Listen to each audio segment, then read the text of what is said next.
on the field news about this new iteration of Texas A&M football. I'm really excited for it. So there's going to be a lot of different in this spring. Oh, so typically in spring, you have maybe a coach coming back. You have maybe some of the coaching staff coming back. You have some players graduate. You have players go pro. You have your guys internally rising to the top. A&M does have that amongst the players, but obviously it's a whole new coaching staff, a new head coach. Yes, you lose players to the NFL, you lose players to graduation, but nowadays, when you lose a coach, when you fire a coach, you lose players. So yeah, you're going to see a bunch of different players come up, rise up in the ranks, of course. Obviously, we also have the transfer portal now, a very new thing to college football. 23 new players at Texas A&M. You still have your freshmen, just so much new. How much can you typically take from spring? I always say you have to take everything with a massive grain of salt. Grain of salt. You take it as information, but I don't know how seriously you can take every little thing out of spring. This spring is a first impression. This spring is the first dress rehearsal, the first time on the field as a team for Mike Elko's Texas A&M. And when I say these words as I'm saying them now, it's kind of surreal. 3 months have gone by so fast and so much has changed. So guys, welcome to the show. Today, we're talking spring storylines, spring narratives. We're going to do this together. I have some stuff planned. But first, guys, if you could like and subscribe. This is a call-in show, by the way. The call-in link is pinned in the chat. Click that. You'll be prompted to enter a waiting room, and I'll pull you guys in to talk spring football. You can talk about whatever you want. There have been some other things to talk about in the world of Aggie football, in the world of college football, in the world of football. We had the Combine today. Edger and Cooper killing it. It's been great. There's a lot of stuff going on, even though we don't have games on Saturday. So let's say what's up to everybody in the chat. It's good to see you guys again. Chris Cobb, John Peroni, good to see you guys. Anti-Ag, yeah, I definitely didn't play Nirvana, but you might be hearing Nirvana. I don't know what you're smoking, but you might be hearing a little something different than what's actually being played. Chris Cobb, Gig'em Aggies, John Peroni, howdy and Gig'em. Good to see you guys, you regulars. So our first spring storyline, our first spring question, who starts at secondary? I mean, I have that one on my list. I'm sure it's on all of your lists. We'll get to that in a second. And running back, that's an interesting one. We'll talk about it. Aggies to the Big Ten. Are you serious, Chris? Are you serious? Who are your sources? You got a mystery source out of Chicago? You got a Chicago guy? You got an Oklahoma guy? You got an Oklahoma talk show radio host? Or are you citing blue blood bias? Some nail sources there. Chris, I know you're joking. I know you're joking. You're funny. You're funny. Gary Mertens, good to see you as usual, Gary. Love the addition of Joe Hamilton. Great recruiter and on par with any in Texas. Absolutely. He comes from Florida, and other fan bases will point and laugh that A&M has pulled yet another asset out of the what seems to be sinking ship that is Billy Napier's Florida. Say what you will about how Florida has been on the field the last couple of years and how they probably will be in 2024. They've continued to recruit well despite not winning, something that A&M is actually also known for doing over the last few years. And you add the director of recruiting and scouting to A&M's coaching staff, a staff that we thought was complete. We thought Elko was done. We thought we were going to cruise into spring, but no, there was some money left in the budget. There was an extra office left in the Bright Complex. There was an extra desk, an extra set of keys, and they gave it to Joe Hamilton. So, I mean, if you stayed to the end of my last video, you probably didn't, because that video was about a bullshit narrative with the Big Ten thing. But we talked about this. But we talked about how A&M has gotten a bunch of under-the-radar hires on this coaching staff.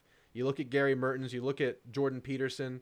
You look at maybe a Coach Ish or a BGA or Tony Gerard Eddy. Some guys that maybe their names won't make waves across the national landscape, but guys that we believe are great relationship guys, and guys like Joe Hamilton that have proven to be great recruiters. But director of recruiting and scouting is not going to make headlines at ESPN.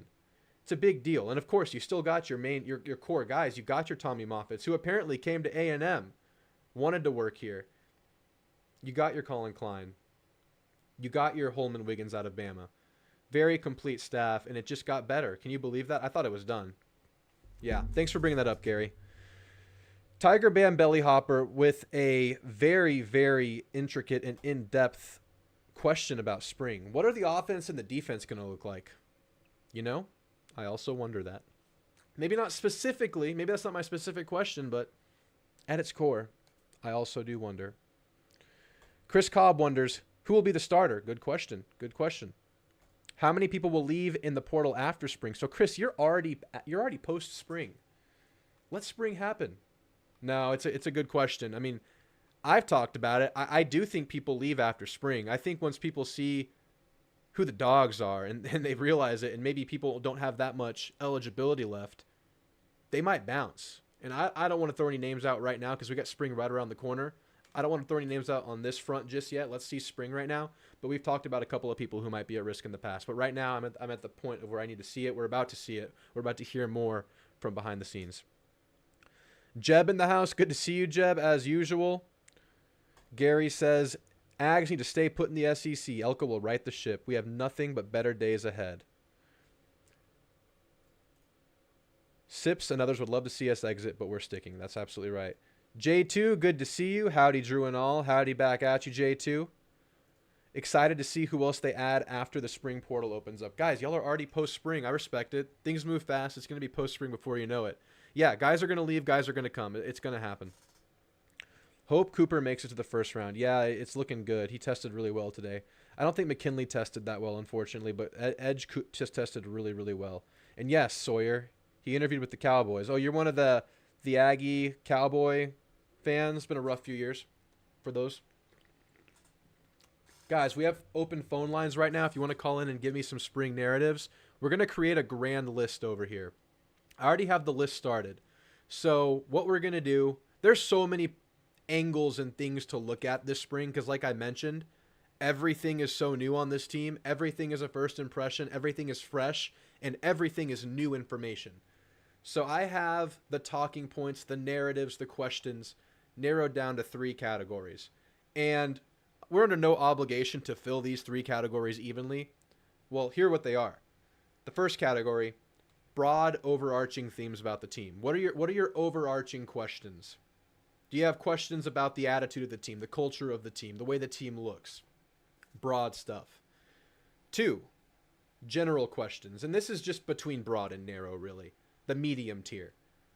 A question about a position group. A question about a certain class of players, the freshmen, the leaders.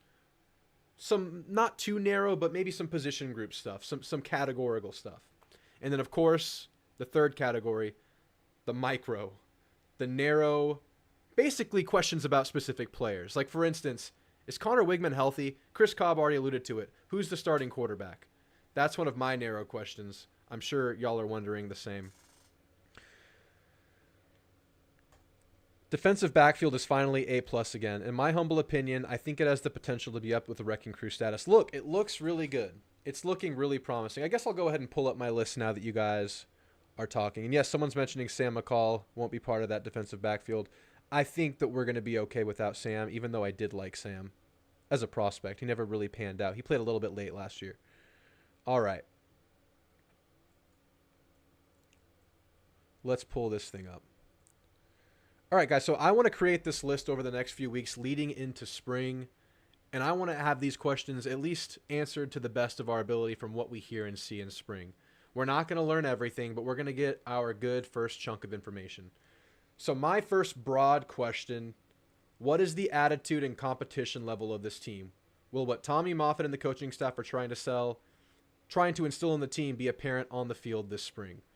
So if you guys have been paying attention to some of the TexAgs interviews, to some of the behind-the-scenes stuff, some of the insider information we've been getting, everything's in competition for this team behind the scenes. I just mentioned this earlier. The coaches are in contact with the players right now. They're doing coach-led drills, coach-led competitions, not in pads, not officially practicing yet, but they're doing workouts. Apparently, everything is intense and competition-based. Losers get punished. Winners get rewarded. And that's how life is, baby. That's how it's going to be on Saturdays in the fall. Will that attitude be apparent in spring? That's one of my questions. I'm looking at the attitude of the team. I'm looking at how fired up this team is to go play in Kyle Field on an April 20th afternoon. How important is that? I don't know, but it's interesting to me because we've heard how maybe things were kind of shaky behind the scenes under Jimbo, at least in the latter portion of his tenure. So I want to see some fire. I want to see some excitement and some grit and some intensity. Yes, in spring. Because like I said, this is new. I mean, I want to see it. My general question, and this is like position groups or specific player personnel stuff, but not individual player. Who starts at defensive back? I mean, that's everyone's question, so I just threw it out there. I mean, everyone has this question. Who's freaking starting at corner specifically? Who's getting a good amount of reps? Who's the first team out there? So we have projected here amongst us that it's going to be Chappelle and the blanket, Will Lee out of Kansas State. But I mean, we've heard some praises about Des Ricks already, BJ Mays. There are a bunch of guys. I mean, there's so many guys added to this team. You have no idea who it's going to be. Was it going to be someone from within? We don't know. So obviously, everyone's going to keep an eye at the DB. And then if you can see what I did there, same question, but at linebacker next to Torian York, and then the rotation behind him. I think it's Alex Howard. He is the most experienced. He has the most maturity of the transfer group at linebacker, but it could be someone from within like a Sanford, Harris. We don't know. That's some of the info we're going to get in spring, and that's obviously questions that we all have. Micro, is Connor Wigman healthy enough to play yet? I know he's going to be healthy enough by fall, but I'd love to see him get at least somewhat of a spring, somewhat live. I think he'll be out there throwing, but how live will he be? You have to believe they're going to be cautious with him. It sounds like from what we've heard, he's still on the tail end of his rehab process. He's just kind of getting back into real live stuff with the team. They're going to be super careful with him in spring, but can they get him out there for some reps? Obviously, they're not going to touch him. Obviously, they're not going to run him, I don't think, too much. Can he get out there and run this offense in the dress rehearsal? I mean, is he healthy? I don't know.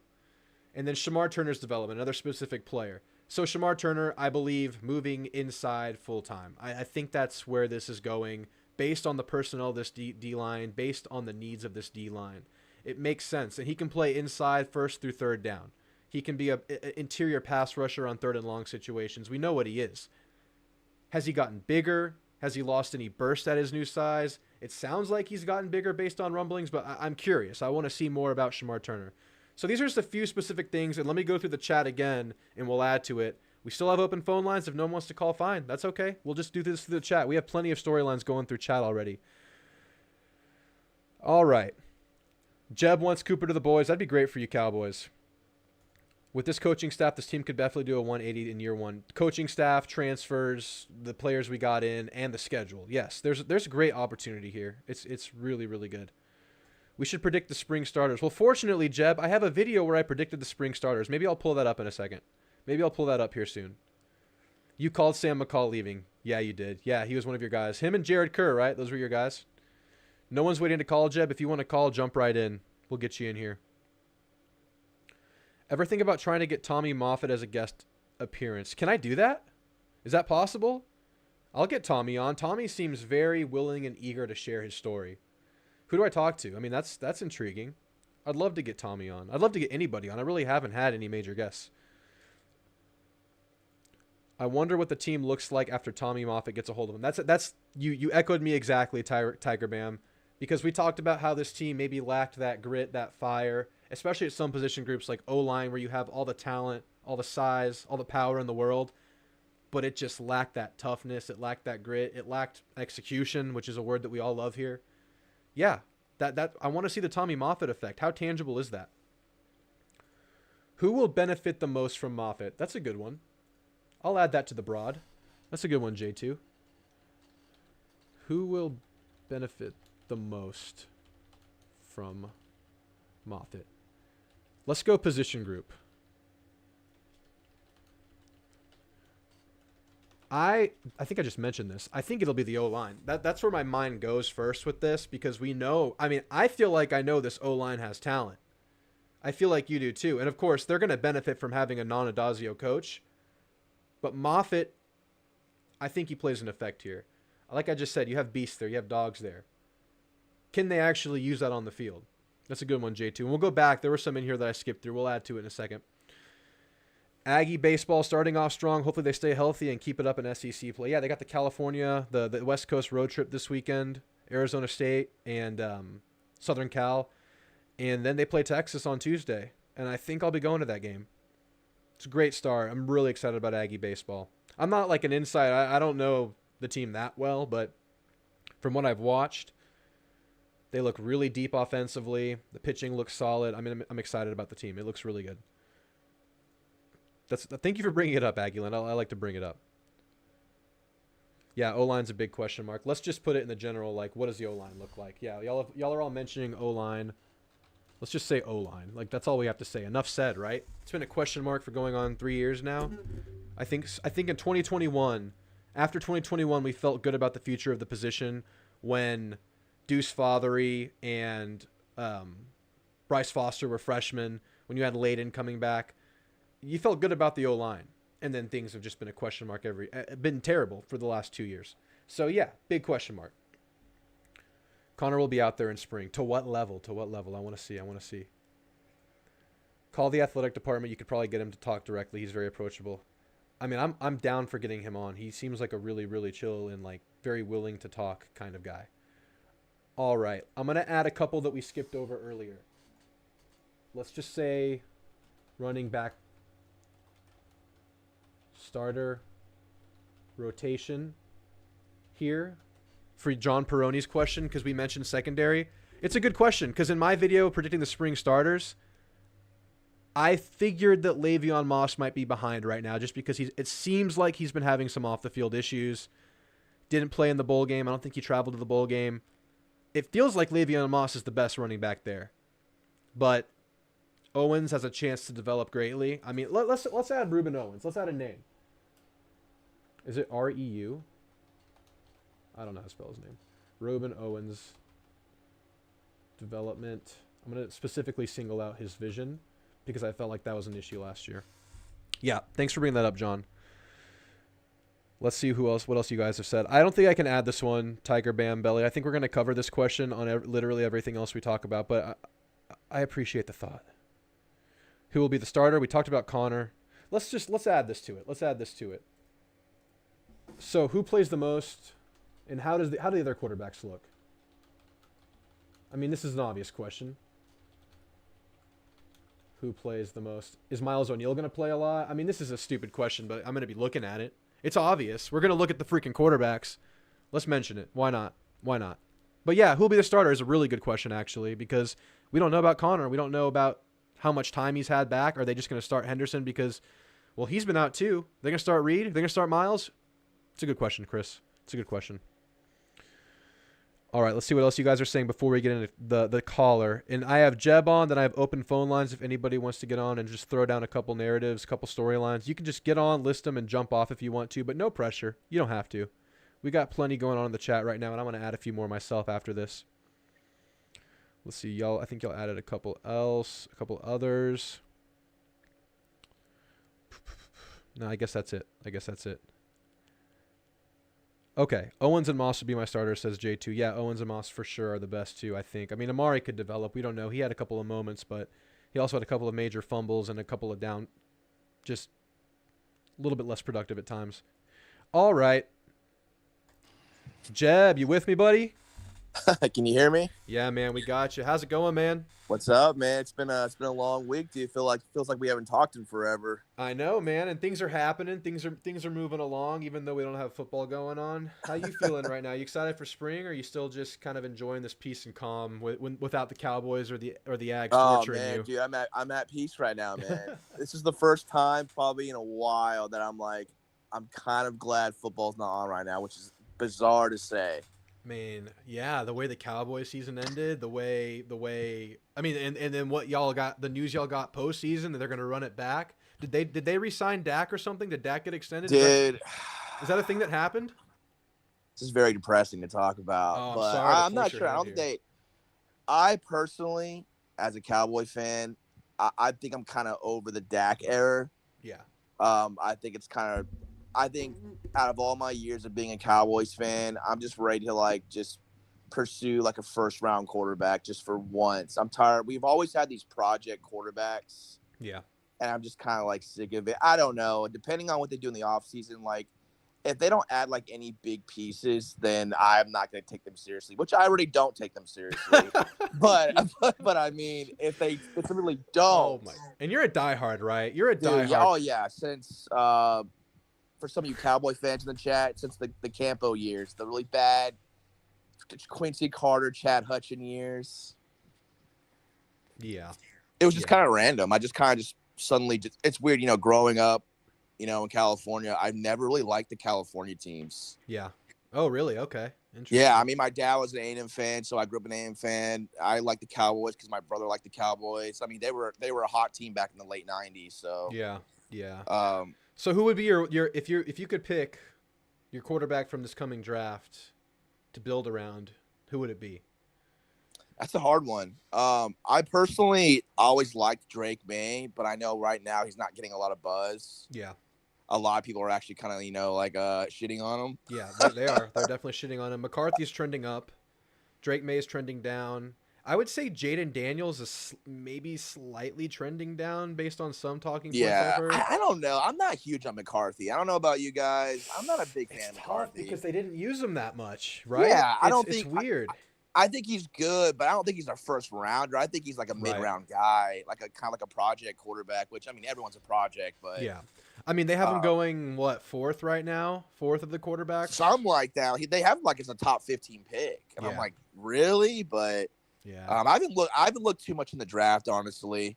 Yeah, I haven't either. I listened to the quarterback stuff. I watched our combine stuff today. I'm a major college football guy. I'm a college football purist. I look at I care about the college guys moving on more so than the NFL guys gaining. Absolutely. Assets. I like both. I know you're a Cowboys fan. I mean, being from San Antonio, we never had a team, so I just never got the spark. Yeah, that makes sense. And yeah, I've always gravitated to college. But anyway, didn't they have a pro team in San Antonio for the what's that league called behind the NFL? You know what I'm talking about? Is it? Yeah, I don't know what it's called, but we have the San Antonio Brahmins. Is it XFL or something? Yeah, the one that The Rock doesn't The Rock own it? I think so. I think The Rock slapped his face on it. Yeah. It's getting some hype. I saw an 18-wheeler today with like a big Brahmins decal on it. Oh, okay, that's a thing now. I'm not particularly into it. I spent a lot of time. Did they fix the construction? All I know is when I drove to San Antonio last time in September, they had all that construction. Dude, it's right terrible. When I turned in, and it was really, really bad. It's terrible. In where I work, literally my exit to get on the highway is demolished, and I mean entry, and I just do not have an entry to the highway where I work now. So I have to go down like another highway, do a U-turn, merge back into another highway, and then get onto my. Dude. So yeah, it's totally crap. It's terrible. Do you just work? Do you just work the 9 to 5 or what? You said you get home pretty late, right? Sometimes I do. That was an extenuating circumstance. That we're moving our office, and yeah, it's just 9 to 5. But gotcha, man. Yeah. I'm going to what do you got going on this weekend? What do I got going on this weekend? Oh, you always got something going on, dude. I don't think I have anything too crazy this weekend. I think I'm going to like some ball for a work function, and that's it. So maybe a masquerade ball, right? Yeah, exactly. So maybe I'll just watch some A&M highlights and just dream. But anyway, let's jump into it. We're off topic. We haven't talked in a while, Jeb. We got Jeb back on the show. By the way, guys, open phone lines behind Jeb if you want to call in. So Jeb, give me a couple of things we haven't mentioned. What are you looking at during spring? And then we'll get into maybe some other newsworthy stuff later.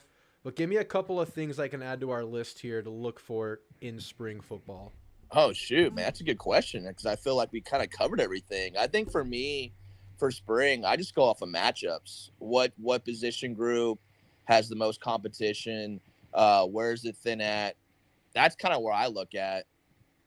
Yeah. And obviously that's going to be corner. It's going to be linebacker. I mean, usually we don't take much from spring, but I feel like this year is going to be different. Yeah, I feel like this year we're going to get way more information than normal. For sure, man. I like going through each position group. I think, obviously, we don't know yet, obviously, on paper. I mean, the secondary looks good. Sucks that Jacoby left, but I kind of saw it, man. I kind of saw that. I saw an attitude thing with him, right? And some weird cryptic tweets. I never featured him on Cryptic Tweet of the Night. Yeah, I mean, but he had tweeted a few things. Did he? Okay, see, I on social media stuff, like I have no idea what these guys tweet. I mean, I see it sometimes Yeah. on Facebook, but Yeah. I just think you got to understand when you get these new coaching staffs, they're gonna evaluate everybody. So, especially with all these new faces on defense, no one's really guaranteed to start outside of like a few guys. I mean, we all know Torian York's gonna start, Shamar Turner's gonna start, Jacoby. I didn't pencil him as a starter. You didn't. That's true. Yeah, I that's been said I think consistent he with has a you. good chance because I mean last year he was pretty good, but he wasn't like great. You know what I mean? He wasn't like a Bryce Anderson back in 22, his freshman year, where he stuck out. He was just Right. kind of okay. And I said, I think That's he has very a true. chance to start, but I don't think with these guys coming. We brought in 3 safeties that have a ton of experience. I mean, they're gonna push him. Yeah. Um, Absolutely. I mean, I look at Ricky Wright as a guy that's going to play. I think he's super underrated. Out of all the guys we've taken in, I mean, his size and skill set to be able to move around like that at that size. Yeah. I'd put him at linebacker on third downs. Yeah. All the good stuff. I'm adding this. I'm adding Ricky. I have to. Where will Ricky be? I think the most underrated guy that I think has a chance to start that played pretty well towards the end of the season was Dalton Brooks. I mean, people forget. I think he was like a borderline top 100 player, I think, going into the 23 class. Yeah, he was. He was highly rated. So I think he'll have a good chance to start at free safety. I mean, you brought in the Radcliffe guy from San Diego State. He was apparently really, really good. Yep. I think he'll start. So, man, it's I like it. Like I said before, I still think we need a couple more pieces inside the interior D line. But if we fix that, I think this could be really good. So who are some guys maybe that we're overlooking from within? I'm just on the fly thinking about this here. Who are some guys on that D line that were maybe there aren't many names, right? That were like third, fourth stringers last year. There are literally not many guys. I think the lowest. I mean, guys in the lowest end of the rotation were Gabriel Brownlow-Dindy and Hicks, right? Like those are the lowest end guys we saw play. I mean, Hicks started playing a lot more towards the last half of the season, if you've noticed. Yeah, he definitely did, especially in the bowl game. Dindy, I don't know why he wasn't playing as much. I mean, he looked pretty good every time he played. So yeah. I think he'd be in front of Hicks, but at this point, I mean, I don't know. Right. Yeah, man. I mean, I'm curious to see if they. I mean, are they going to show everything? Are we going to see? I'm trying to get this camera to focus. Are we going to see the third down packages? Are we going to see them move to Ricky Wright? Are we going to see them bring those defensive backs down to the line of scrimmage, those versatile guys? We know they targeted a bunch of big guys. Like, are we going to see that in spring? How much are they going to show us? And same thing on the offense. What are we going to see on offense? I mean, are they going to open the playbook up? I feel like they have to somewhat to get like a dress rehearsal to practice because they're just learning this shit every day right now. Absolutely. It's brand new. It wasn't like we're used to Jimbo being very like conservative with his play calling in the spring. So I mean, I would assume they would open it up a little bit to kind of practice those new plays. Yeah. It makes sense, right? Yeah. I mean, and how much have these guys learned already? I mean, do they know much? Let's see what the chat's saying. Hold on. Hopefully. Yeah, I've been listening to some of the TexAgs interview, and shout out to them for doing those interviews where they're across the street. They have access to those players. It's awesome. But Absolutely. I don't know who it was, but someone was saying that they're giving them like little chunks of the playbook at a time. They're taking home a chunk, digesting it, coming back, getting more. So they're learning bit by bit. Mean, if you had friends who were, athletes in college, man, those guys like pretty much don't have a day off, man. Yeah. They pretty much wake. Yeah, I was that guy for 1 year. I had 1 year of college football under my belt, and it was. Oh, really? It was nonstop, man. It was nonstop. It was. Okay, I mean, I played baseball at D3 at Mary Hardin Baylor for a couple of years, but I mean, I'm sure that's nothing compared to like Division I. Yeah, no, it's still. I mean, you still have your workload and your hours. I mean, yeah, I played 1 year. It wasn't worth it to at me, in my opinion. or it's at Houston Christian now, and dude. Fall camp is no joke. It's like 5 a.m. to 9. You're on the clock, scheduled activities, and then it doesn't even really it lets up for like maybe a couple days when school starts, and then it's just nonstop. Yeah, they say when you're a college athlete at that kind of level at D1, you have to really love it because I mean, dude, you're watching film all the time. You're practicing like twice a day. You're studying the playbook. You're going to film, and then you got classes on top of that. That's why you see these athletes. Sorry to say this, they take bullshit majors sometimes, so they can play football. It makes sense. I mean, they're going to school for football. They're basically Let's be real. These guys are going to school for football. Yeah. And that was me, man. It took so much out of my life, and I think I just came to the conclusion that I enjoy consuming football more than I enjoy playing Yeah, football. yeah. So I got out of it after a year. I agree. I mean, when I played baseball at D3 level, I was like, as much as I love it, I'm like, it's not really worth it. It's kind of like glorified high school. Yeah, yeah, So it's exactly. like, why am I wasting all this time? Sorry. I mean, I love the game, but like, why am I wasting all this time when I want to pursue like my studies? Yeah, exactly. Unless you're trying to exactly. be pro or you're trying to go pro, there's kind of no point. At this point, it's like a hobby. Right, So right, right. a lot of my Unless- friends got mad that I said that. So No, I mean you're allowed to feel how you feel, and yeah, I got shit for my perspective too. So it is what it is. It's over. Let's see what the chat's saying and see if any other storylines are coming. what did you up. play? Did you play O-line? I played O-line, man. I was Yeah, right guard. you look like a big guy. Yeah, so I yeah, figured- yeah. I think back then I was 6'2", 290, and now Dang, that's a big guy, man. Did you play Yeah. center?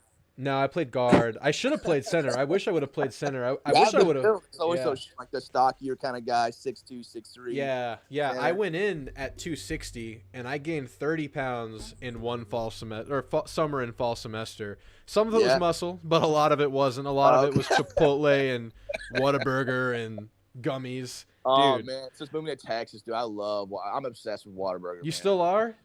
I'm still obsessed, dude. Chat, has Whataburger fallen off a little bit? I feel like You think Whataburger's so? taking a little I bit don't of a know. dip. I go there all the time. They say it's because the new Chicago ownership group or whoever owns it now. I don't know what it That's is. stupid, man. I hate that. Jeb is staying in Whataburger. He stands firm I'm in the strictly Whataburger camp. strictly HEB in Texas, or is it Dairy Queen? Dairy Queen, HEB, Whataburger. Yeah. See, you're Cali, and you're not even talking about what's it called, In-N-Out. I love In-N-Out. I do like In-N-Out a lot. I will say, I think In-N-Out burgers might be a little bit better, but they're just smaller. They're smaller, but I think it's a good value. It's a good bang for your buck. Uh-huh. I really like P. Terry's. They added a P. Okay. Terry's in San Antonio. I don't know if you're aware of what P. Place I Terry's used is. to love growing up in California. I loved Carl's Jr. See, I never Nobody- went there. There was one. Nobody in town. I likes never that went. here. I never went. It was so good where I grew up. So Yeah, yeah. Let's get into a couple of these other talking points. Connor will Yeah, start yeah. unless they don't want to win. Yeah, Connor, I know. So No. I've had a couple of people say that, okay, why are we assuming Connor's starting? I'm assuming okay, Connor's I'm gonna starting. debunk that. Come on, as a football fan, we're football fans, right? Yeah, Politics are very heavily evolved in football. they It's are. always been that way. If you're a 5-star recruit, you are not going to sit the bench. You're just not. You're the future. Yeah, yeah. Yeah, that's absolutely in play here. But also, based on what I've seen, we have a really good quarterback room. Oh, I'm probably the But best Connor we've had Wigman is a ever. level above everybody. He Based on is. what we've seen. And I think Jalen Henderson's really good. We were pleasantly surprised by the Fresno State transfer. I mean, I didn't expect him to go out and do what he did against Mississippi Yeah, that State. guy only threw 6 passes in his career. Yeah. And he was freaking solid. I wanted to see him in the bowl game, but hey, we got Marcel Reed, and he was damn He good looked too. he looked good too. So, yeah, small sample sizes across the board. I think Connor's only played 8 games now. But, man, the stuff we've seen from him, just his Miles ability to O'Neal sense too. Is he? pressure. Is he an early enrollee? Yeah, I think Okay, I I'm believe so. excited to see I him. believe We're so. gonna see him. I'm excited to see him. Yeah, I'm excited to see him. But man, the way Connor can read a defense, the way he can sense pressure and pass under pressure is amazing. Oh, yeah. His release is so quick. He I doesn't. feel- He gives the O line a lot of breathing room, and He was all that Miami game. It was all him. They would It have was got all got him. blown out by probably 3 or 4 more touchdowns. That Yeah. game was a little bit closer score wise because Yeah. of him. and I've He been didn't stop listening. fighting. I've been listening to the narratives across the country as I do because I'm sure you listen to some too. Unless you're still taking your break, respect if you're doing. No, that. I still watch stuff every now and then. I'm hearing a lot of Connor Wigman dark horse Heisman Yeah. conversation. A It's lot of coming people- up. A lot of people, I will say, despite A&M, they're giving him a lot of respect. They're giving him respect, and they're pairing him with Colin Klein. They're saying it's a match made in heaven. It could If be, Col- yeah. I mean, if I'm Colin Klein still- did what he did before with who he still for had the before, spread. yeah, let's see what happens, man. I'm excited. And yes, I think Connor is the starter unless they don't want to win. That's right, J2. That's Unless right. they don't wanna Although I win. do think you can win with the other two guys. They're really good, but I think Connor. yeah. If you want to hit your ceiling on the year, Connor Wigman is a borderline Heisman contender. That's Okay, let's I'm putting that on play a shirt. scenario. Let's play a scenario. Let's here. go, Jeb. Let's go. If Connor Wigman has a super good year, do you think he goes pro? Yeah. We'll It's his define third super year. good. If you're saying he's in New York, yeah, with his skill set, I could see him going pro. He might. Is he small though? Is he a little bit boyish? Is he matured yet? Like 6'2", like what 210? That's pretty big. Is his body mature though? Does that matter? Yeah. You're right. I don't know. I guess I haven't made that evaluation. Yeah. Well, we'll see. I think if he has a super good year, and I don't know what you mean by super good year, you're talking he throws for like Joe Burrow, 25 touchdowns. Is that possible in the season? 25 touchdowns, over 1,000 yards. Do you think even though he has 1 year of like pretty much a full season? Okay. Let's say he throws for 3,800 yards, 33 touchdowns, and 700 rushing yards. I could see him going pro. He has the skill set. He has the vision. I mean, what was Joe Burrow, like 4,100 or something like that? I've noticed in the NFL though, 1 year full-time 1 year starters rarely hack it in the NFL. Have you noticed that? Wait, say that again. I've noticed over the last several years that guys who have only played like 1 year. Gotcha. As a starter, usually don't hack it in the NFL. Yeah. I'm trying to think of some of the successful guys. The guy recently, from North Carolina, what was his name? The guy who played for the Bears and Steelers. He was a 1 year starter. Sam Howell. No. What's his name? The guy before Sam Howell. Mitch Trubisky. Oh, okay, yeah. I'm trying to think of guys right now that are like Trevor Lawrence, newer quarterback. He kind of has a nice spot. He has a promising future. He played 3 years in college. C.J. Stroud played a lot in college. Played 2 years. Oh, I mean, Jalen Hurts. I know he had a rough year last year, but I didn't think he'd be that great in the pros. And he's had a pretty good pro career. And he was he's not bad. He had a lot of college experience, a ton of college. Maybe it's a good point there. He was a guy that I know A&M like really heavily pursued out of his recruiting. I think it was down to us in Alabama when he chose. Yeah. Man, yeah, maybe it's a good point. Maybe Connor would be better off getting 2 years under his belt. Maybe they want to see that. That's what I was thinking. I think if he has a good year, like maybe not a fantastic year, but a good year, I think he comes back. Yeah. Just to gain more experience. I mean, the dude's only played in 6 games, right? The last 2 years. So yeah, it's very few. Okay, there's no talent. Let's move on to the next things they're saying. All right. That's a good scenario. Maybe, but probably not, right? Probably not. We're saying probably not. Unless he just has like a Joe Burrow, like it's a very premature concept, but dude, it's the offseason. We got to get it going. We got to throw it around. Everything's going to be premature. Aggieland 79 says, I'm over Jerry Jones. Enough said, man. I think a lot of people feel the same way. I've been over Jerry Jones the last like 10 years. Yeah. We will never win a Super Bowl until that dude, sorry to say this, either he croaks or he freaking gives up the team. We will never. And a dude like that is going to live to be 100. Yeah, of course he will. Guys like him, guys who are just money hungry, they're going to be like 120. He's going to be like a Hannibal Lecter. That's just how it goes. All right, Gary says, changes equal Elko/Moffitt's culture is being pushed by the entire staff. The more I watch this coaching staff like kind of unravel itself and manifest, the more I kind of get excited. I'm usually one to be like very level-head optimistic year one. Yeah. But the more I think about it, the more I look at the roster, the more I see the coaching staff, I think A&M they can do a 180 and have a pretty solid year, man. They really can, and the schedule plays into that too. And Jeb, you know what I'm going to do? We've been hyping it up a lot. I'm going to have to bring us down soon. I'm going to come out with a video with my concerns here. That's my next video next week. Why would you do that? I have to do it. I have to balance out the freaking force, man. There's an imbalance in the force right now. Okay, I get it. As a creator, you gotta put those flaws in. Well, I do have question marks, but I'm going to leave it till next week because I have a bunch of things I need to see. I'll like the video, but I won't watch it, all right? You can't watch anything negative. I get it. You and me both. Dude, this is the final straw, man. Now that I'm older and the Cowboys continue to break my heart, man, and the A&M continue to underperform. Dude, I'm like, I don't have any emotions left to give. Yeah. I just don't, man. Yeah.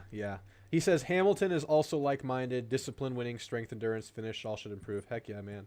Hamilton's a great addition. Happy to have him, and yes, we're all excited about the staff. I have to give it like you just said, I usually try to keep it level-headed. I'd say I tend to be positive. I don't like to look at the sport in a negative With lens. A&M, you kind of have to. They've known to burn us 1,000 times, so you kind of have to, but I have to give this coaching staff an A, right? Like, you have to give it an A. I think so. Now, I wish as our D coordinator, I wish we kind of would have gotten like maybe a bigger name. I don't really know much. That's one of my concerns and questions. I don't know much about this guy really, but I mean, people like him. But I wish we would have gone after maybe someone bigger, like a bigger name. But you can counteract it. He's done some good things, a couple of good things. Maybe not consistently, maybe not over a ton of time, but he has Elko there, and Elko we know is a Yeah, good defensive Elko's coordinator. there. That's why we're gonna have a good defense with Elko. Like Yes.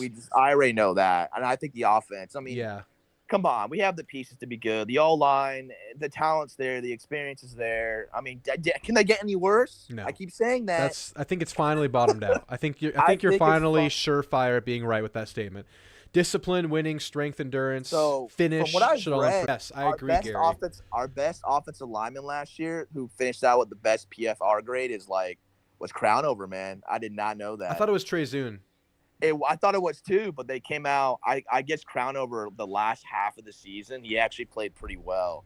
I thought I saw some good moments from him. I saw some busts from him too. I always thought he was a 4 to 5 year project, but this is it. We're 4 to 5 years in now, and it could be his time at right tackle. But I've heard that Armaj Reed Adams, what's his name? I don't know his freaking name. The guy from Kansas. Kansas. I think Aggies today tweeted it that players are telling him, because obviously he talks to players. Players are telling him that this guy is turning heads and he's a dog, and maybe that guy could be contending for right tackle. Jimbo did say Crownover he thought was an NFL prospect. He has the body. He has the body. He has the body. I'll give him that. I would not be surprised if he starts day one at tackle. J2 says Michael Penix is the next version of CJ Stroud. Ooh, that's so he's gonna bust on of the year and have like a rookie of the year type of year. I don't know, man. That's rare because CJ Stroud there's two guys that had a really good rookie year. Ben Roethlisberger, I remember watching him as a kid, his rookie year, and then CJ Stroud had a phenomenal. I mean, Texans were a dying program for at least a couple of years after Bill O'Brien fucked them over. Yeah. Sorry for cussing. No, you're good. You're good, dude. I cussed last show. I keep it close. I cuss a lot during football, man. I'm sorry. If I'm doing live streams during the games next season, you're gonna see me do weird shit. You're just gonna see a weird freaking person. I have conversations with myself. Okay, so the way I started doing this YouTube I do that too. I talk to myself during the games. I don't know if I've mentioned this on this show, but the reason I started this channel is because literally I have like a 45-minute commute. And on that commute, I would literally do this show to myself. I would talk to myself. I would just talk Aggie football to myself because I'm just thinking about it. Because I have an unhealthy obsession. So I would just talk about it, and like, there's no one listening to me, and I would one's listening to you, but you're entertain myself, and I would say something and laugh at myself, and then just dude, I get so nervous, dude. I got pee like every 5 seconds. I get so nervous. I stare at the TV. I'm standing up. Like, there's just the nerves are just there. Now I'm a little more. I try not to like strangle myself anymore because I'm like, well, what else is new? Season's gone. I try to be more, calm. And I'm a lot more calm than like 5-10 years ago, dude. I was nuts. Oh man, I know. I feel like once you see some success and then it starts falling, that's when it hurts the most. Like App State was like that feeling. Because it's like meaningless. It's like once you lose 2 or 3 games, like that's kind of it. Like your season pretty much is like done. Like there's nothing to play for. Yeah. Except for like pride, I guess. Went out, but the App State game. Oh my gosh, dude. Yeah. So Gary is saying that player development is going to improve, and I think so. It'd be hard for it not to improve because I've been saying this, and if you watch my show enough, you're going to hear me repeat things. Yes. As good a careers we saw from some of the best players in the Jimbo era, I don't feel like any specific player really hit their ceiling besides Edger and Cooper. Could you imagine? Think about it. Maybe Antonio Johnson came back. Yeah, I know. Under the new staff, but did Antonio hit his ceiling? I feel like he maybe had a slightly lackluster. Whatever his last year was. He had a great in the pros. I think he got rookie. He was on the rookie team. I think all rookie conference. Yeah, he was really good. Yeah. He was. He was a day 3 pick. Can you imagine him dropping that far? That's crazy. I was shocked. I know, that's crazy. It's because he didn't have the best. What was his junior year? He went pro early, right? I feel like he took a step back his junior year in 2022. He was still good, but I feel like he was a monster his sophomore year. But just guys like that, just not reaching their full. And a lot of guys don't in college. That's what the pros are for. They're young in college.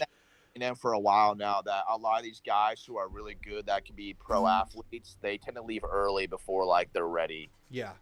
But that's just mindset of like guys nowadays. A lot of kids that are just wanting to leave early. It's rare that guys stick around for 4 or 5 years. They want to get out of school. They want to get paid, even though they're getting paid in school. I mean, that's just the mindset. I mean, Ty Smith, applaud to him. We got to see him for 5 years. I know, it could have been 6. I bought some of his merch last time I was in College Station. That's a guy worth buying merch for. That's the one I am guy very hesitant to buy merch for college kids, but Anais is a guy. Johnny Football is a guy. There's been a couple guys. Miles Garrett, iconic. Miles Garrett. He's been so good in the pros. Defensive MVP. Yeah, guys like that. Anyway, yes, Gary, player development has to improve. It's imperative that it improves. I think it will. I think this We is a very call intelligent that. staff. So when Jimbo first, his first 2 seasons at A&M, and I thought to myself, Jimbo versus Sumlin. Jimbo has a knack. From what I saw on the field, it looked like his players. He was getting the best out of his players.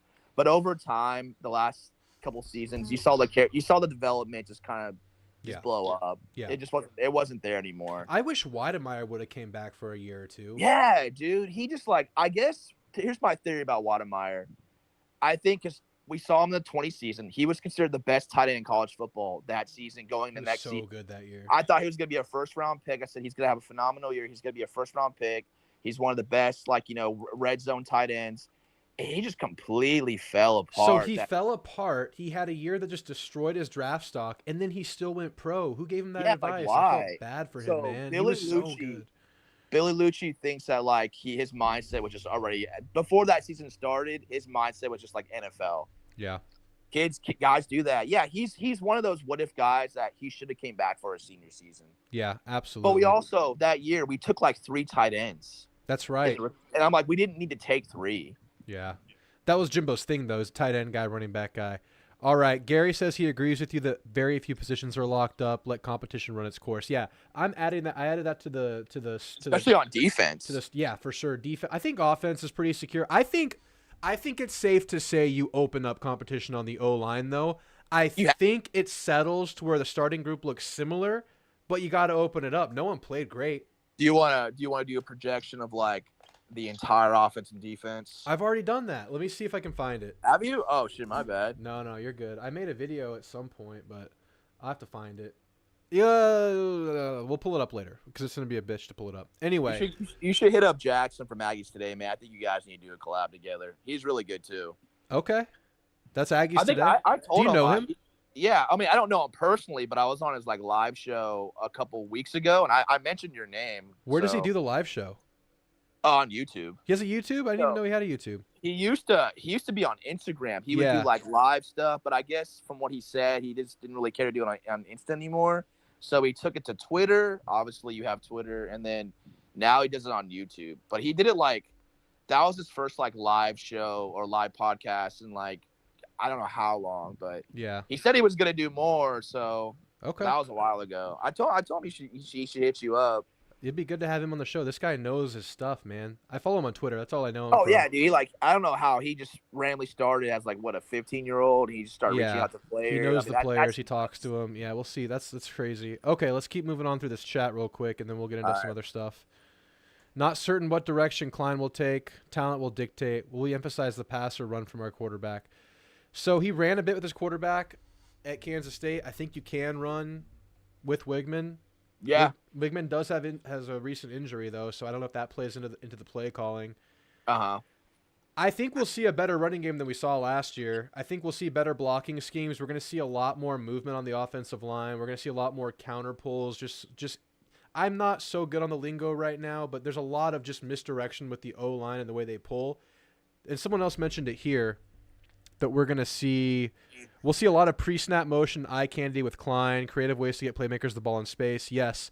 And the same thing happens on the O-line. Go look at there are a couple online film breakdowns of Colin Klein. Go look at what he does with the O-line. What do they call it? Smash blocking? I forget the terminology. I'm so far removed. But it's like a counter pull basically. And the linebacker the O-linemen are going to be moving around. And it's just going to be very different than what we saw before. The fact they were so confused last year was appalling to me, man, cuz it's they were very confused. A&M growing up. It was coaching. Yeah, it was absolute coaching. A&M growing up, since I've been watching them, they've always had a good offensive line. They've always put players in the NFL. For sure. They've always had a good offensive line, even during the R.C. Slocum era. As much as they call Kyle Field the house that Johnny built, it's very much the house that O-line built as well. Oh, yeah. What was it? The Maroon Goons. I think they said that 2012 O-line it's probably one of the best in college football history. Yeah, absolutely. All those guys made it to the NFL. Yeah, for sure. Truffle Shuffle, good to see you in here, man. It's all right. You don't have to be on time. You can always rewind and watch the beginning. We just been going through some spring narratives. I do that sometimes too. Yeah. I'll go through and watch the replay and stuff. Yeah. I miss. I usually throw out a blurb at the beginning, then we get into some stuff with the callers and whatnot. Maybe not a lot of callers tonight, but we got some good chat stuff tonight. So Will I we mean, be? I'm excited. I mean, the O line, yeah. I mean, I'm excited. That's like the one position group outside the DBs that we have to keep an eye on because it's just been so bad the last Yeah. 3 years that, I mean, shoot. Yeah. Okay, so are we going to air it out more with Colin Klein? I think we're going to air it out more without Jimbo. I think we even last year. I don't think we really. We tried to air it out last year, but our offensive line just wasn't good enough to block for That's that a really long. good point. And we didn't. When's the last time A&M had like a home run threat, like just a go route burner at receiver? It was supposed to be Evan Stewart, right? But he really wasn't. Yeah. He didn't put a year together last Josh year. Reynolds, he was very Yeah, good. Josh Reynolds was really good at that. Yeah, just good at I getting mean, separation. Christian Kirk was a burner. Josh Reynolds was more of a. I mean, that you throw that up, that dude's catching it. We haven't had a big fade route receiver since Josh Reynolds. Yeah, I know. I think Noah Thomas could become that guy. Yeah, something similar to it. Yeah, we're gonna see more deep shots for sure. I think we're gonna see more of everything. It's gonna be very multidimensional. I think it's kind of underrated. The Mike Evans too. Yeah. Who was the guy that was our quarterback in 2016? The guy from OU, Trevor Knight. Trevor Knight to Josh Reynolds. They had a good connection there, Dude, like the fade routes. That was a fun half a year. Dude, imagine if he would have stayed healthy throughout the whole season. Because as soon as Trevor Knight got hurt, that season just went down the drain. But that's Kevin Sumlin. He was known to having a great first half and then completely just whiffed. I don't know if you saw it. It might have been the night you were on a date, but a couple of shows ago, I told the story of how I met Myles Garrett. And that same night, the words he used. Oh, this is inside information here. I'm actually bringing inside information. The words he used to describe Kevin Sumlin, and read into this what you will. All he said was, "He freaks out when we play Bama and is never the same after." That's what he said. Yeah. That's what he said. I mean, everyone's intimidated by Bama because Bama's that team that, like, they're so good and you can't have the losing mindset when you play them. You got to play aggressive. You got to throw the whole kitchen sink at them. And I feel like with A&M, they were just too conservative. Yeah. Anyway, okay. Johnny Manziel's been coming out. I haven't been watching too much of him, but apparently he's been interviewing with a lot of people. I watched him with Shannon Sharp. Great pod. You gotta watch it. It's hilarious. I gotta watch that. Johnny I think he shapes his own narrative, but he's very honest about himself. Oh yeah, okay. He's real about what he is. I watched his obviously his documentary on Netflix. Yeah. I was laughing my head off the whole entire time. Why? I just feel like he's just one of those dudes that, like, he just seems like such a douche. But I just thought it was so funny. He was like, pretty much, if you didn't play football in Texas, you're either a sissy or you just weren't any good. Yeah, dude. He was like the perfect, like, primetime ESPN newsworthy athlete. He was perfect. He's one of those dudes that, like, the way he played. Like Baker Mayfield. Yeah. It was like the next level of Baker because he had that screw you attitude off the field. He had that party head. But you want that guy on your team. You want that guy on your team. You want that guy with that kind of passion and energy. Football is a very emotional game. Yeah. You want those guys like Baker Mayfield, Johnny Manziel, whoever else is crazy.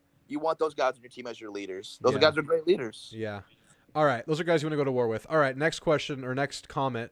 As to how quickly a team can turn the corner, look no further than Ole Miss the past 2 years. What a difference the quarterback and portal can make.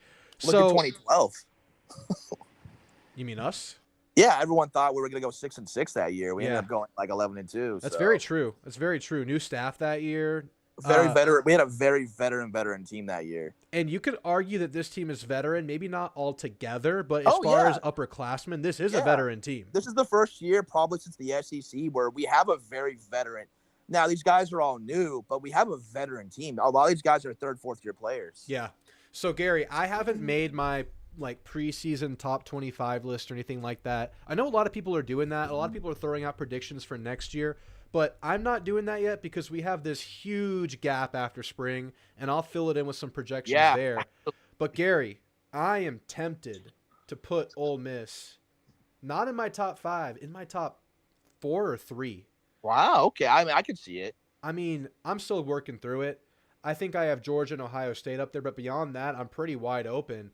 And I'm freaking tempted to put Ole Miss at 3, man. I know. As much as I hate Lane Kiffin, I mean, you gotta give them props. I mean, their team might be very good this year. I'll call a spade, man. Yeah, and then the pieces they added. I mean, they did lose Quinshawn Judkins, but they still have Ulysses Bentley.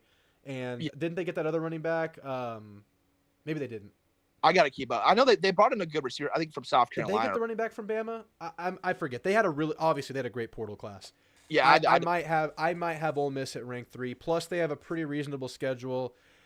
Oh man, yeah, it hurts. And I wish we could play him. I want to get a shot at I them. kind of want to play him this year because we be playing him in College Station. Let's play him in the SEC championship, baby. Okay. Anyway, TCU had a quick turnaround for a year. Mike Evans helped build that stadium too. Yeah, but TCU. So I'm a frequent watcher of TCU. I'm sorry about everybody in the fans. I like Texas teams. I like TCU. I like Baylor. You like Texas? I don't like Texas. They're the ones. I'll sometimes. I used to kind of root for them against other teams. Yeah. But with being around my friends who are heavy Longhorn fans, I just can't do it anymore. They're too obnoxious. Yeah, I'm in a Longhorn family, and yeah, it makes me. San Antonio. I mean, you're them from more. San Antonio, so what is it, like an hour and a half from Austin? Hour and a half from Austin, yeah, farther than College Station. Makes sense. Houston is the A&M country, but yeah. Anyway, yeah. When TCU when was it Sonny Dykes, when he came to TCU, they had a veteran team, and Right. I told people, I said they could be a sneak. Now I didn't think they were going to go 12-0, but I said I think this TCU team can be very sneaky good. You know, with Duggan and Johnston. Yeah, and they were. I actually very sneaky good. know Johnston. He when I first moved here in Belton and Temple, I used to work at the youth camp, and he was there. So Oh, nice. the dude was super athletic. So Yeah. it makes sense. Yeah. Man, quick turnarounds, they happen all the time, right? They happen Yeah. in this sport. I always say, yeah, I repeat things. Because whatever. It's the teams- small sample size sport. I Because mean, some teams have the players and they have the talent. They just need the coaches to kind of level them. you just have to bake the right cake. You need the right Right. ingredients. You just need the right combination. Maybe you just do a tweak and maybe. And no one's expecting you to be good. So it's like you just come out of nowhere. Yeah, absolutely. Okay, so Gary says, I like that we'll likely have more misdirection. It's often overlooked how linebackers must have eye discipline. It's tough to teach, especially when you're getting Hard gashed. position. Very hard position, because if you're a split second behind or your eyes lose discipline, the gap forms and hit the wrong hole. You hit the wrong hole, they're gone. I mean, it's very true. And yeah, Klein's definitely You gonna got make a difference that's like in the that. one position group to keep an eye on too is the linebacker group in the spring. Like who's gonna be trotted out there as the starter. So I'm betting Alex Howard's the starter, but I would Yeah. not be surprised if it's a Sanford or a Martrell Harris. What do you think? Yeah. As of right now, I Maybe originally said Scooby Williams. I said him at the beginning, Yeah. but I think I'm changing that. I think he'll play a lot. I think the underrated player is going to be Alex Howard. Yeah. But to me, we had the linebackers. I'm worried about the defensive line. If the defensive line can get penetration constantly, consistently, our linebackers are going to be fine. Yeah. Man, I think I've said this before, but I think the future of the position is solid. I think you have such a good long-term outlook at that position now, with Torn York being so young, Jernigan, and I forget names, Lockhart. That's a dark horse, man. I think Both of Jernigan, those guys. if you watch his tape, Yeah. I would be surprised if he started outside linebacker as a freshman. Yeah, great future of the position there. I just need to see, is someone good enough to take the position and run with it next year? Yeah. I think the year after that, man, we're happy with the linebackers position. We're as happy as we've been in that position group since last year, and that was the first time we felt this way in a long time. Do you With think Edge Montreal Cooper and Harris? Torn York. Think he sticks around after spring? If he doesn't make it, no, because he didn't play much this last year. Surprisingly, No, he only played special teams, and I think against the mop-up duty games, non-conference. That's the only time I saw him. But yeah. I mean, I get it. You're not going to take Edrin Cooper off the field, so I guess. Yeah, Yeah, that's it. He just dominated the playing time, and Torn York was so good. You could almost say the same about He him. looked, And then you had Chris Russell there, who was good enough to play. So I liked Chris Russell a lot towards the last half of his year. he was definitely. He was a bit of a liability at times in the year before, but he kind of cleaned it up a lot, and we didn't rely on him as much, so it was nice. Once he got comfortable, he played very well. I mean, he played well in the bowl game too. So I wish he had one more year of eligibility. But that'd be great for him. Yeah. Tyler, good to see you. Yeah, the stars did align perfectly in that year. We do need I still think we need a backup middle linebacker for York. I don't really think we have one. Who would it be? Jordan Lockhart. I mean, he's going to be your middle linebacker, I think, with this build. That's what Jimbo recruited him as. Yeah. Yeah, I you think could he's going to move be guys penciled around in. there, I guess. I mean, I could Alex And Howard or something moving. I don't know. I don't know. I think York can play a lot next year, though, but you never know who stays healthy. uh, Uh, yeah. Oh, J2, is this your top five? Georgia, Ole Miss, Ohio State. You have Ole Miss at 2? yeah, but Ohio State. Why Ohio State's high up there, huh? No, They got a good I have quarterback. Ohio State at 2. I think that they're good enough at the quarterback position to have a top 2 team. I think Probably. what's the guy's name? Names are so hard for me. The guy from Kansas State, right? Will Howard. Will Yeah. Howard or Brown, whoever wins it there. I think with the team around him, the fact that either guy's going to be experienced, Yeah. I think it's going to be good enough at Ohio State. That's just my feeling to be a Yeah. solid team, Yeah. best in the Big Ten. And they have Michigan in the top 5. That's surprising too. I think that's a bit of a hot take I'm there. eager to see how they do. No Bama, Harbaugh. damn. Bama too. Here's the thing about think Bama: they lost their entire secondary, man, and Milroe. How good will Milroe be next year? It's Maybe so funny. the Speaking backups of are good there. So I Speaking mean, of Alabama, it's just funny that they had just as big a roster turnover as us this year when Saban retired. And that guy, I remember reading the comments, they're like, "Well, this is what happens." I'm like, shut the hell up, dude. You guys were making fun of us, talking about our roster turnover and this and that, and it's just funny seeing fans. It's just poking fun. Matt Myers forgot there was a live tonight, but he says drop a like. Appreciate it, Matt. Yeah, drop a like if you haven't. I appreciate you guys. We're gonna have a draft show. It'd be fun to see where the Aggies go watching together. I probably won't have a draft show. We'll see. I might.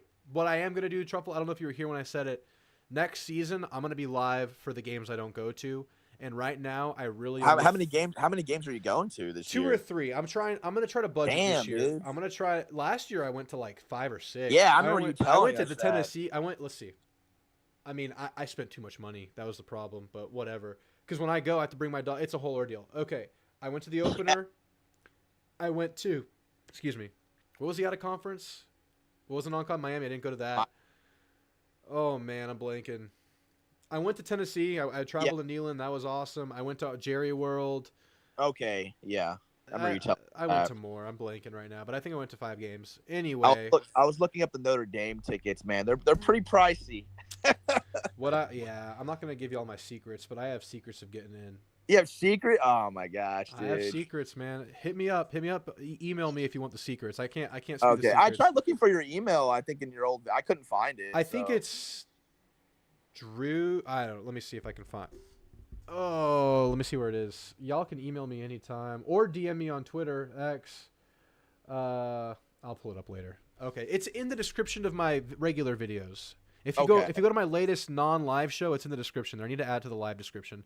Okay. But anyway, yeah, I'm trying to go to. I want to go to Jerry World. Last year in Jerry World, I want to go to Notre Dame, and I think I either want to go to Texas or LSU. The thing about Texas is the price tag. Yeah, I mean that's gonna be like what, like half $1,000 for like for nosebleeds. Yeah. I mean, I think it's kind of worth it to me, honestly. Yeah, exactly. I definitely want to like travel more this year. Yep. Ole Miss has the best odds to win the West. I can see it. Missouri will be up there as well. Yep. I'm so glad we played Missouri at home. Do you think Missouri's going to be good though? I think they're getting hyped a little too much. It's hard to say with a program like Missouri. I mean, they bring back the quarterback. They bring back maybe the best receiver in the country. Yeah, I think they lose some really O-line, good. but yeah, do you think? I mean, we're going to find out. I mean, I thought they had one and done kind of deal, but yeah. I don't know if they'll be as. I don't think they're going to be as good. I don't think they're going to be like 10-2. Well, they're gonna. I think their first real test of the year is at A&M. Let's do this. I love looking at schedules, man. It's something I love. Let me pull up the Missouri schedule. Gosh, we're so off topic, but I don't care. I love it. It's kind of what it is, right? But it's kind of dead. Yeah. It's kind of everywhere. Yeah. All right. Well, we got some good spring narratives going. I think we're going to add to the list as we get closer to spring. But let me see if I can pull up this Missouri football schedule. Yeah, here we go. All right. So, yeah, I don't think they play anybody until us. So they have Boston College at home. They have Vandy as their non-con before us. They have the bye before us, of course. Boston College might give them a fight. They're at home. I don't know. They were pretty bad last year, but we'll see. I don't anticipate it, but we'll see. You never know. Right. Oh, okay. A&M undefeated. Beat Notre Dame at home.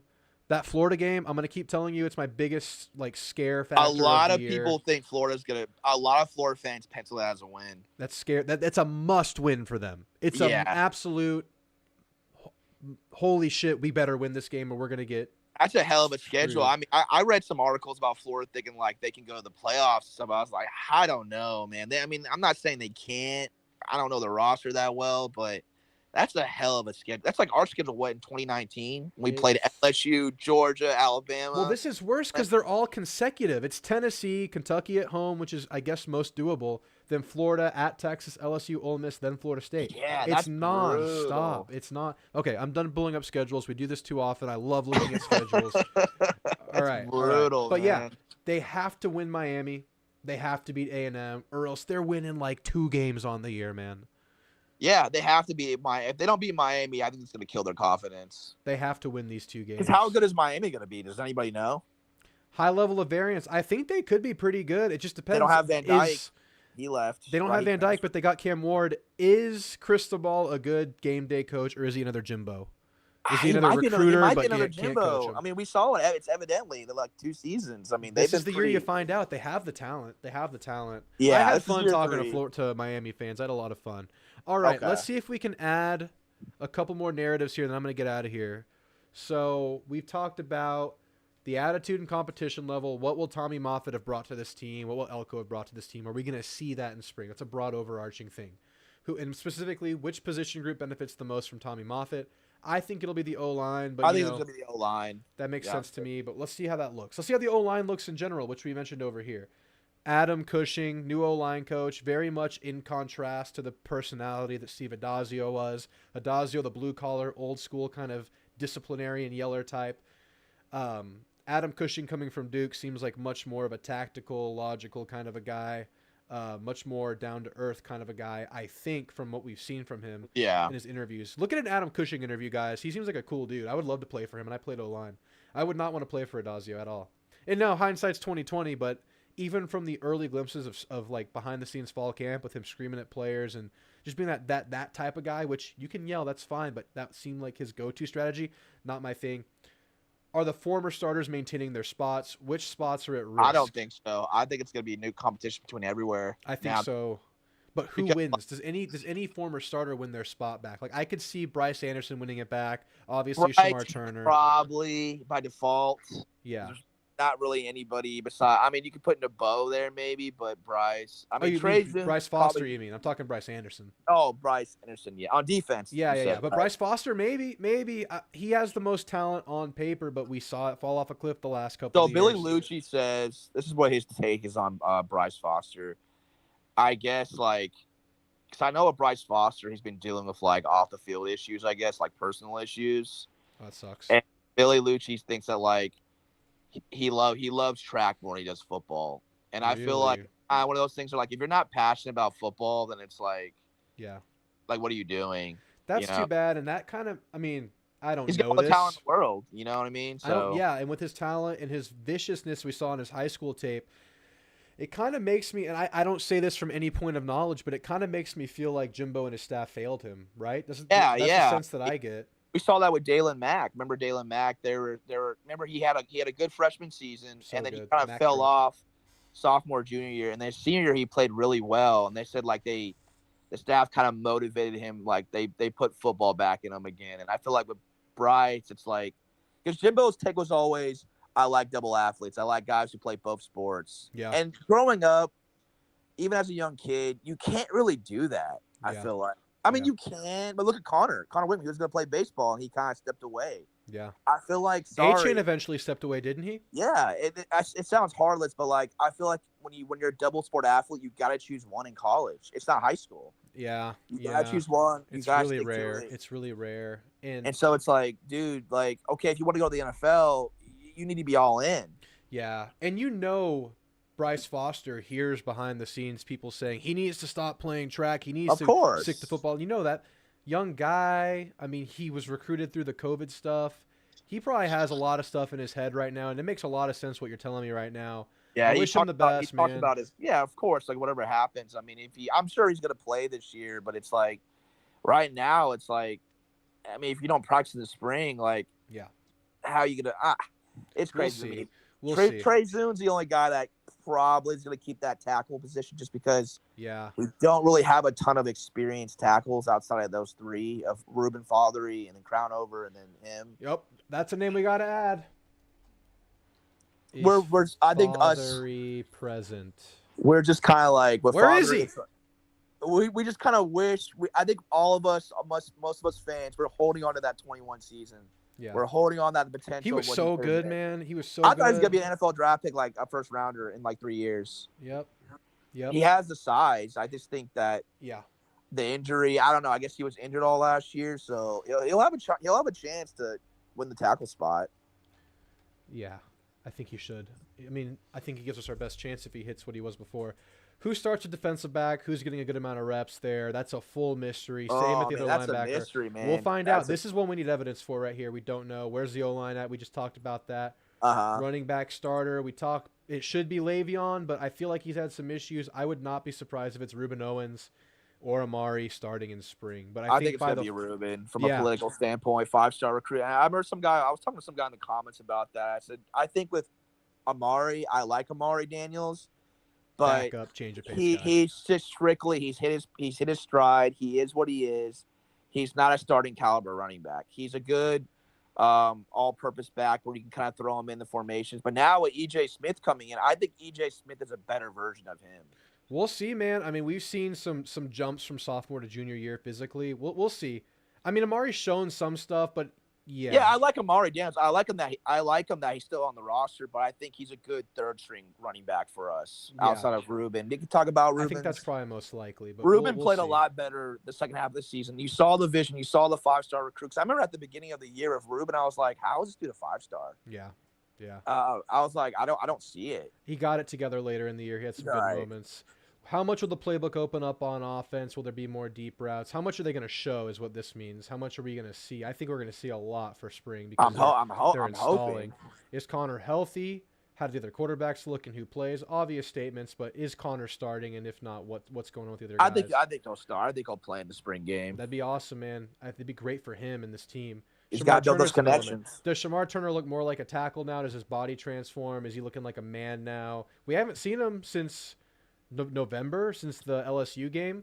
I mean, he could be a lot bigger now, especially if he's leaning into that defensive tackle position. I remember. I think I recognized him when I went to the spring game, going into I think his freshman year. Yeah. And he was in the stands. I saw him, dude. He was huge. Yeah. Yeah. I imagine, dude. He's a freak. He's one of those hybrid freaks, like kind of like DeMarvin. I think DeMarvin was a little bit. But it's crazy because he played so well outside last year. How is he going to look inside? I know, man. We'll see. He played inside this first 2 years, but last year he reshaped his body. He looked kind of, thinner a little bit. Yeah. So I feel like he's going to be, I mean, I expect huge things from him. I think he's going to be in that place where he's effective wherever you put him and you move him around. That's his money year too. For some of these guys who want to go to the NFL, yeah. It's their last year. It's their money year. So they really have to try and give effort. Ruben Owens' development, specifically his vision. So a lot of times we saw him kind of freeze up at the line of scrimmage, get caught up in the blockers when there were gaps available. What's that going to look like in spring?